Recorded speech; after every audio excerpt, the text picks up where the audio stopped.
Buenos días, doctor. Nosotros somos el grupo número 61 y estaremos resolviendo la guía correspondiente al tema de excitación y contracción muscular esquelética.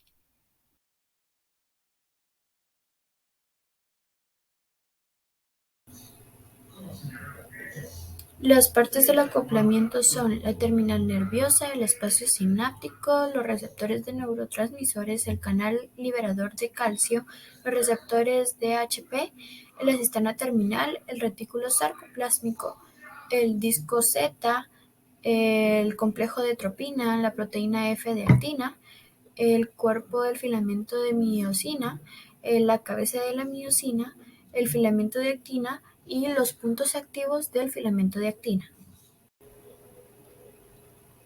El acoplamiento de excitación y contracción es el mecanismo mediante el cual el potencial de acción hace que las miofibrillas del músculo esquelético se puedan contraer. Voy a estar dando respuesta al inciso número 2 de la hoja de trabajo, en la cual se nos pedía enumerar dos funciones del calcio en la contracción del músculo esquelético. Como número 1 colocamos de que el calcio tiene la función de poder intervenir en la transmisión del impulso nervioso, el cual va a ser el estímulo necesario que el músculo va a necesitar para empezar con el movimiento. Como función número 2 colocamos de que también se va a relacionar con la excitabilidad neuronal, por lo cual sin el calcio la contracción y la relajación muscular no podrían llevarse a cabo de una manera adecuada.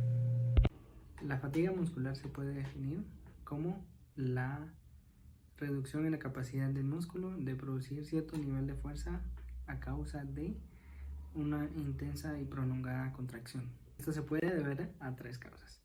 La primera es la incapacidad de la fibra contráctil de generar o seguir generando los procesos metabólicos y contráctiles. La segunda es que luego de prolongada e intensa contracción se puede producir una disminución en la transmisión neuronal a través de las uniones neuromusculares, provocando así una reducción en la contracción muscular.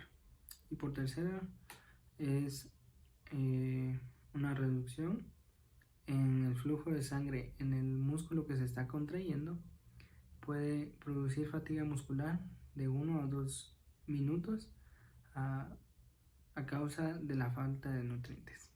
En la contracción isométrica, los músculos no realizan ningún trabajo externo. Estas contracciones pueden observarse cuando en un músculo se opone la gravedad para mantener la postura debido a que el músculo no se corta. El solio se encuentra presente en esta acción. La contracción isotómica en el músculo puede contraerse y mover un peso. Si realizan los trabajos externos, se produce acortamiento y la tensión se mantiene constantemente.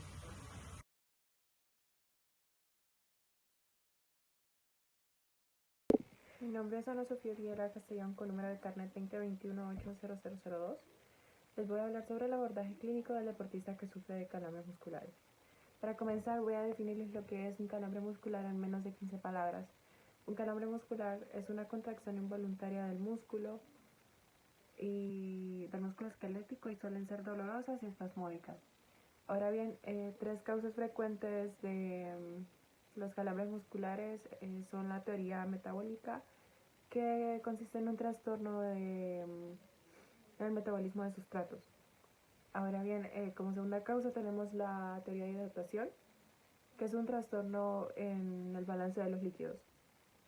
Y por último tenemos la teoría de los electrolitos, que es un trastorno de su concentración. Ahora bien, la razón fisiológica del dolor percibido por un paciente durante un calambre tiene que ver con nuestro sistema nervioso central. Esto porque al perturbar el metabolismo de las fibras musculares, las neuronas aferentes envían señales a la médula espinal y se obtiene una contracción como autorregulador. Unas neuronas aferentes pierden el control y un efecto inhibitorio en la actividad 1B del órgano tendinoso de Golgi. Entonces, esto hace que la médula espinal intensifique su contracción y esto hace lo que nosotros sentimos como dolor, que es en realidad una retroalimentación positiva. Gracias. Hola, Hola, mi nombre es Emilia Gabriela Mendizábal Sandoval y voy a hablar de los movimientos excéntricos y concéntricos. La contracción concéntrica es en la cual se vence una resistencia que se opone al músculo. En esta, los dos puntos de inserción del músculo se aproximan, se juntan las unidades contráctiles y aparece un acortamiento muscular. Todo esto produce una hinchazón del músculo, efecto que puede observarse con facilidad cuando se levanta una pesa, y de esta manera se acorta el músculo y se da esta contracción. En una contracción excéntrica ocurre justo lo contrario a lo que acabo de decir. Ese movimiento que el músculo realiza para mover su estación inicial de reposo es la segunda fase del movimiento. Un ejemplo de esto es cuando se regresa a la posición inicial después de levantar una pesa. Podría ser que se hizo de esta manera el movimiento. Cuando se regresa se da un alargamiento del músculo. Gracias. Las fibras musculares reciben un potencial de acción para iniciar la contracción. Esto produce una actividad eléctrica muscular. Esta actividad es la que se registra. El potencial de acción viaja para liberar los iones calcio que inician el proceso contráctil entre la miosina y la actina. No se recomienda mover el codo porque se está realizando una contracción isométrica. Esto quiere decir que no podemos cambiar el tamaño del músculo. Buenas tardes, yo les voy a presentar la pregunta 8 del laboratorio. Como pueden ver, tenemos acá una tabla sintetizada donde hay 9 diferentes tipos de actividad física y tenemos una respuesta fisiológica por parte de ellos. Entre los ejercicios que tienen como respuesta una contracción isotónica, tenemos las elevaciones frontales con barra. Entre los que tienen como respuesta contracción isométrica, tenemos la sentadilla estática, la plancha, los abdominales, el trote encaminadora, el salto de cajón y el curl estático de bíceps. La sentadilla estática y la plancha y el trote encaminadora realizan un entrenamiento de resistencia y el salto de cajón uno de potencia. Y el trote encaminadora presenta el fenómeno de reclutamiento motor.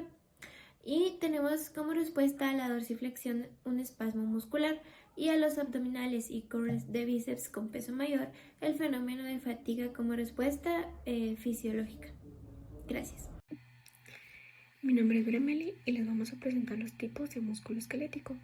Algunos de estos son como los músculos convergentes. Prácticamente estos se originan en un área ancha y se convergen para formar un solo tendón. Un ejemplo de estos puede ser el pectoral mayor. También tenemos los músculos fusiformes, forma de huso, vientre grueso y redondeado, y sus extremos son adelgazados. Un ejemplo de este puede ser el bíceps braquial. También tenemos los músculos planos,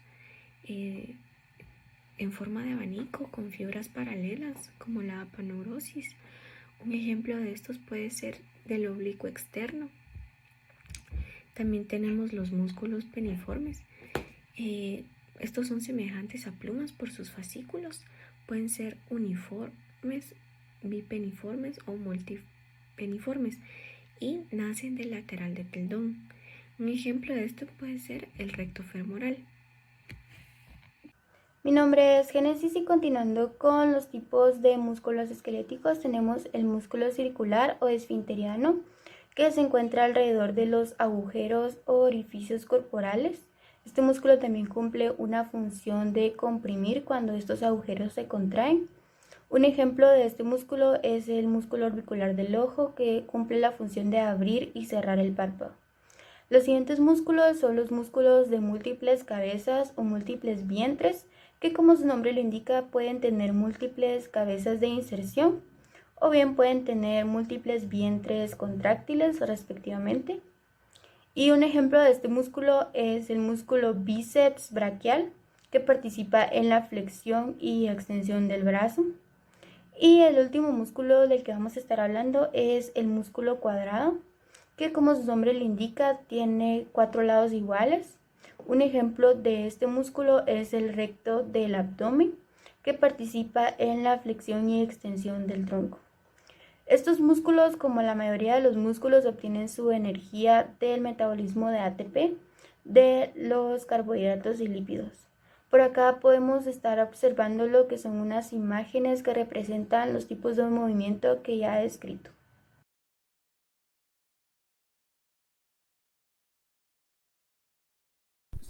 Buenos días, hoy estaré presentando el mapa conceptual correspondiente a músculo esquelético y su contracción. Iniciamos con una pequeña definición de lo que es la contracción muscular y esta se produce cuando es excitada por una señal o un impulso nervioso que viene de la médula espinal. Tenemos 3 tipos de tejido que son el músculo esquelético, el cardíaco y el liso. Estos se dividen en 2 grandes grupos según si presentan estriaciones o no. Si presentan, en el caso de los estriados únicamente tenemos el músculo esquelético y el cardíaco. La diferencia es que el músculo esquelético produce movimientos voluntarios, el cardíaco es involuntario. Y también tenemos el músculo liso que no presenta estriaciones y produce movimientos involuntarios. Tenemos un dato curioso que el 10% del cuerpo está constituido por el músculo liso y cardíaco y el 40% constituido por músculo esquelético. Colocamos también la estructura del músculo esquelético y tenemos que está formado por fascículos musculares, a su vez de fibras musculares y por último de miofibrillas. Las fibras musculares poseen una membrana plasmática que es el sarcolema. Y entre los espacios entre las miofibrillas se encuentra lo que es el sarcoplasma, que es rico en fosfato, magnesio y potasio. Y además contiene al retículo sarcoplásmico, que es importante para el almacenamiento, liberación y recaptación de calcio. También colocamos algunas características principales de su estructura. Por ejemplo, es que están organizadas en bandas oscuras y bandas claras. Las bandas oscuras son anisótropas, por eso también se le llama bandas A, y contienen filamentos de miosina, formados a su vez por moléculas de miosina, 6 cadenas polipeptídicas, que dentro de las 6 cadenas polipeptídicas tenemos 2 cadenas pesadas que forman la cola y la cabeza de nuestra molécula, y las 4 ligeras también se encuentran unidas en ambas cabezas de miosina. Y un dato importante es que la cabeza de miosina actúa como la enzima ATPasa, es decir, puede romper el ATP. Y también tenemos lo que son las bandas claras isotrópicas formadas de filamentos de actina. Estos a su vez están formados de la proteína F-actina, que se representa por 2 hebras y está unida a la tropomiosina. La F-actina está formada por G-actina. Bueno, entonces a los filamentos de actina se le une ADP y estos constituyen sus puntos activos, que es donde interactúan con las cabezas de miosina. También está unido a un complejo que se llama troponina. Este consta de 3 subunidades. La troponina I, que es afinidad por la actina, troponina T, afinidad por la tropomiosina, y troponina C, que es afinidad por el calcio. Esta afinidad por el calcio es la que permite la contracción muscular, y Goodwin nos explica la teoría de la cremallera,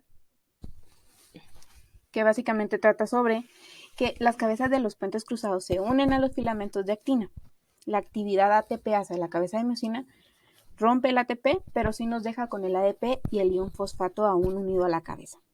La unión del complejo troponina-miosina con el ion calcio descubre los puntos activos y permite que las cabezas de miosina se unan a los filamentos de actina.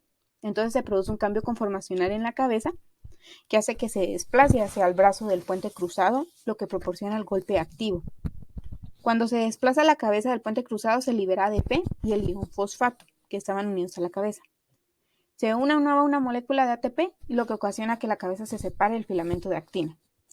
Se rompe una nueva molécula de ATP para comenzar el siguiente ciclo, el siguiente golpe activo.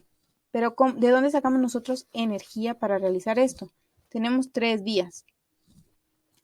Tenemos que son las fuentes de energía para reconstruir ATP, tenemos la fosfocreatina y glucólisis, que son idealmente para contracción durante corto plazo, y el metabolismo oxidativo, que es para contracción durante largo plazo.